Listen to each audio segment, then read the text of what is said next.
Ayun na. Nagkatalo na doon. Yesaya and Team DBRT.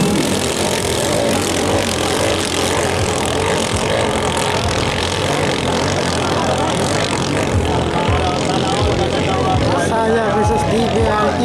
Ang panghuling bangka ng DBRT. Ayan. Para kayong bilis natin yun dyan. Tignan natin. Sobra ba? Dahil namumutla na si Ika, discard. Yesaya leading. Yesaya po leading. Ay, Sumundot si DBRT. Napakagandang laban. Si Shadow.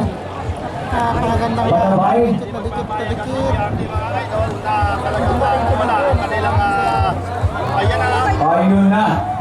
Nagkatalo na doon. So nauna ang DBRT 10.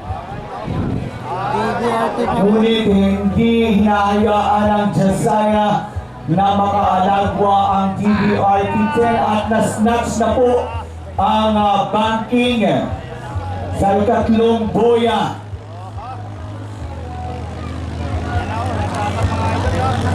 At eto na nga, pinapagat na ng DBRT